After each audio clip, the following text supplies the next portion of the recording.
আমার মনে হয় পৃথিবীর সমস্ত ইতিহাস মানে কি বলবো ফেল করবে। কারণ শেখ হাসিনা যে কি ধরনের অভিনেত্রী ছিলেন, তার নির্দেশ ছাড়া যেরকম ইলিয়াস আলী গুম হয় নাই, তার নির্দেশ ছাড়া ইলিয়াস আলীকে হত্যা করা হয়নি। মাননীয় স্পিকার, আজকে প্রত্যেকটা পত্রিকায় লিড নিউজ, মানবজমিন, প্রথম আলো থেকে শুরু করে প্রত্যেকটা পত্রিকায় ইলিয়াস আলী গুম নিয়ে বিস্ফোরক তথ্য। মাননীয় স্পিকার, আমি আজকে মানবজমিনের হেডলাইন, ইলিয়াস আলী গুম নিয়ে বিস্ফোরক তথ্য, বনানী থেকে তুলে নেওয়া হয় র্যাব 1 সদর দপ্তরে, লাশ ফেলা হয় ধলেশ্বরীতে। মাননীয় স্পিকার, আমি কথাটা এই জন্যই বলছি যে অপরাধ হয়েছে এটা আন্তর্জাতিক অপরাধ, মানবতা অপরাধের কাজ।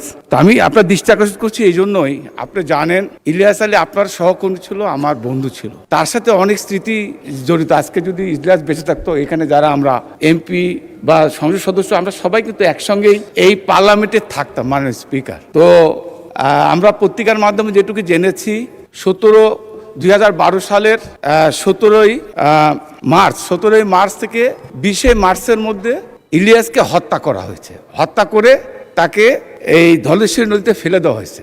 মাননীয় স্পিকার, আমার প্রশ্ন হচ্ছে ওই জায়গায় যে কত মানুষ নিষ্ঠুর হলে এই কাজটা করতে পারে। আমার মনে হয় পৃথিবীর সমস্ত ইতিহাস মানে কি বলবো ফেল করবে। কারণ শেখ হাসিনা যে কি ধরনের অভিনেত্রী ছিলেন, তার নির্দেশ ছাড়া যেরকম ইলিয়াস আলী গুম হয় নাই, তার নির্দেশ ছাড়া ইলিয়াস আলীকে হত্যা করা হয়নি। মাননীয় স্পিকার, শেষ করেন। 21 তারিখে তার স্ত্রী এই পার্লামেন্টে অবস্থান বসা, দয়া করে বসুন। আমি মাননীয় স্পিকার শেষ করে দেবো। তার শিশু সন্তান তার সঙ্গে দেখা করতে গিয়েছে, তাদেরকে সে আশ্বস্ত করেছে যে ইলিয়াসকে খুব তাড়াতাড়ি ফেরত পাঠানোর ব্যবস্থা করবে। মাননীয় স্পিকার, আমি এই কথাটা এই জন্য বলতে চাই। Thank you.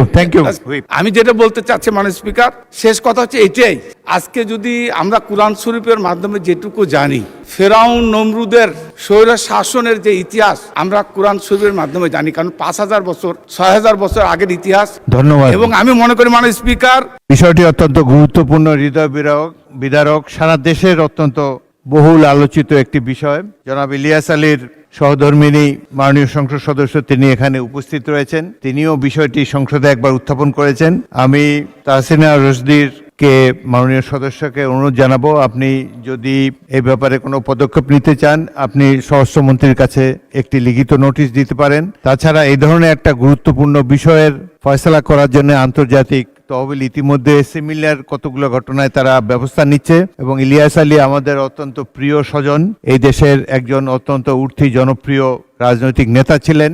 তার হত্যাকাণ্ড এভাবে আনপানিশ যাবে না, এই ব্যাপারে নিশ্চয়ই এই সংসদ এবং মাননীয় স্বরাষ্ট্রমন্ত্রী সবাই গুরুত্বপূর্ণ ভূমিকা রাখবেন।